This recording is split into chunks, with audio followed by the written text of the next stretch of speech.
You come back to camp after 3 days hunting, exhausted, empty-handed, and starving.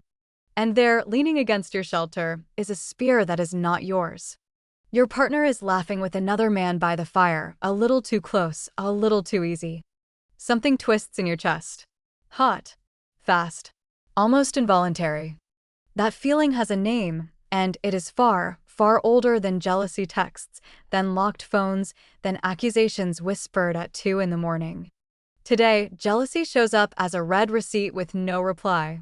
A liked photo from a stranger. A location pin that does not add up. But strip away the phones, the group chats, the dating apps, and you are left with the exact same ancient alarm bell. So the question is simple, and it is one almost nobody asks seriously. Did the first humans, the ones who never wrote a word or built a wall, feel jealous over their partners the way we do? The answer, once you follow the evidence, is stranger, older, and more unsettling than you would expect. Let's start with biology, because jealousy did not appear out of nowhere. In the 1980s, researchers Martin Daly and Margo Wilson proposed something radical. Male sexual jealousy, they argued, was not a character flaw. It was a solution. An evolved response to one brutal biological fact. A woman always knows a child is hers. A man, throughout almost all of human history, never had that certainty. No blood tests. No paternity kits. Just trust, suspicion, and instinct. Psychologist David Buss later built on this idea, running study after study across different countries and cultures. His findings were consistent. Men, more than women, reported being devastated by the thought of sexual infidelity. Women, more than men, reported being devastated by emotional infidelity, the fear that resources, attention, and protection were being redirected elsewhere. Buss argued the split was not culture.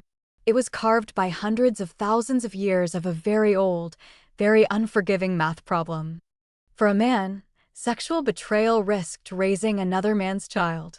For a woman, emotional betrayal risked losing the provider her children depended on. Two different threats.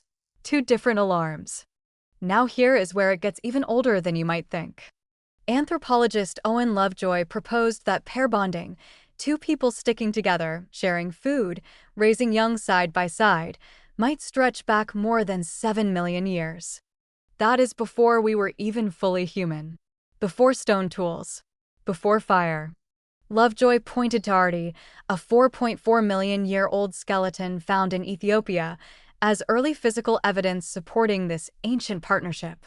His idea was that walking upright freed the hands to carry food, and pair bonding meant a male could reliably feed one partner and her offspring.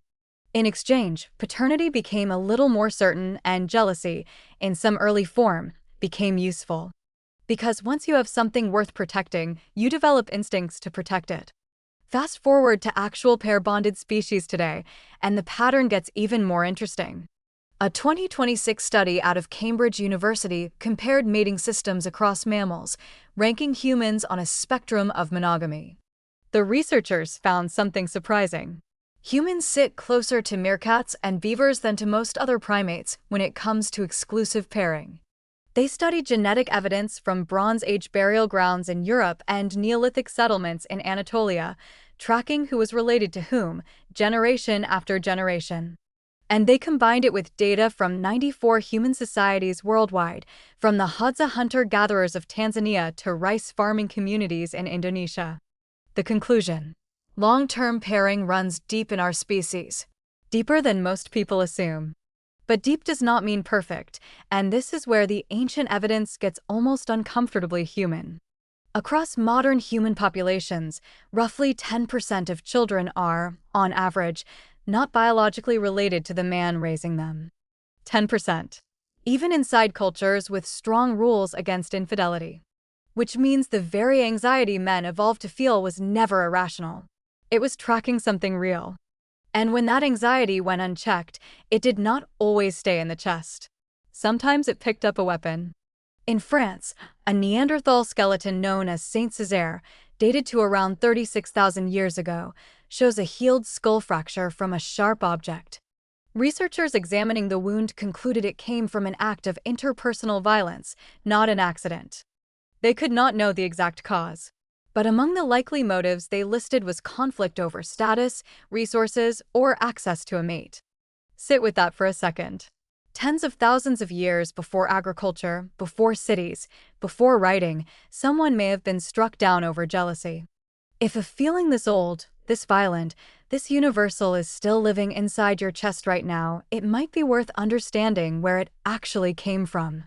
That is exactly the kind of forgotten human story this channel exists to dig up, so if this is pulling you in, subscribe now, because it only gets stranger from here. Because just when jealousy starts to look like an unbreakable law of human nature, one obligatory as breathing, the evidence throws a curveball. Travel to the lowland forests of the Amazon, and you find dozens of societies where the entire logic of paternity works differently.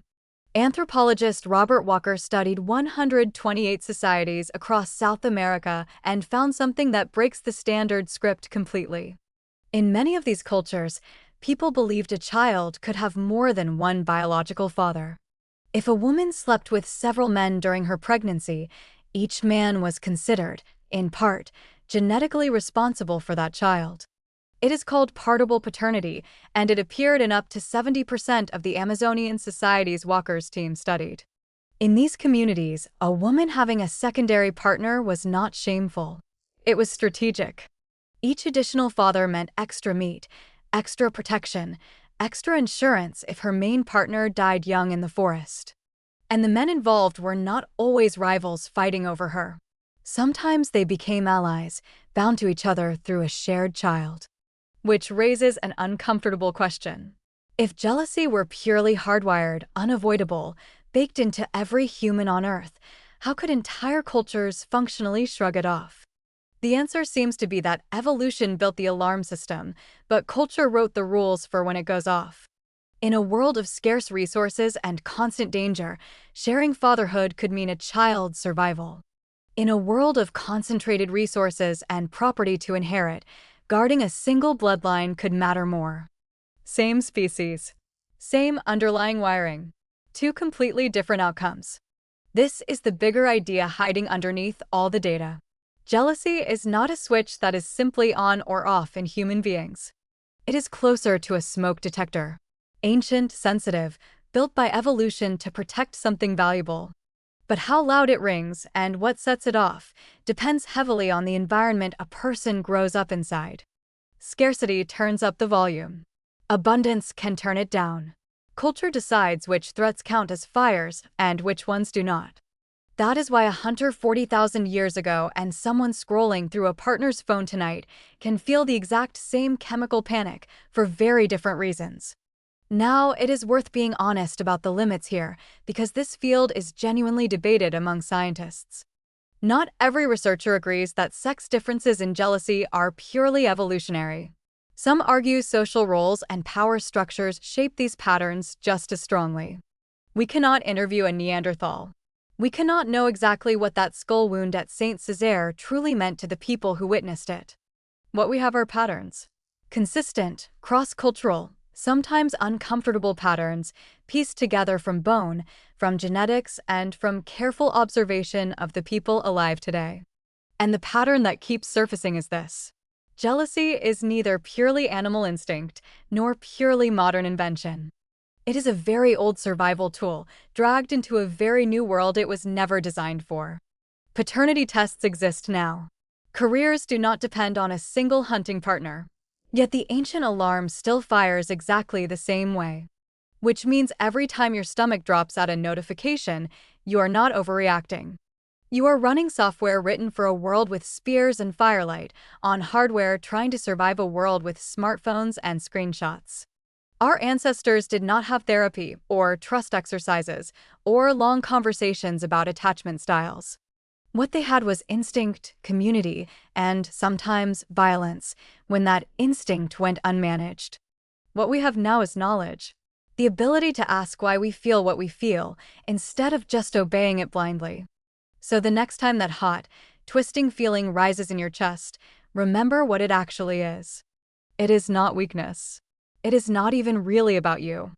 It is a message tens of thousands of years old, still traveling through your body, still trying to protect something it thinks it might lose. The fire is gone. The spear is gone. The forest is gone. But somewhere in your chest, a hunter is still standing guard.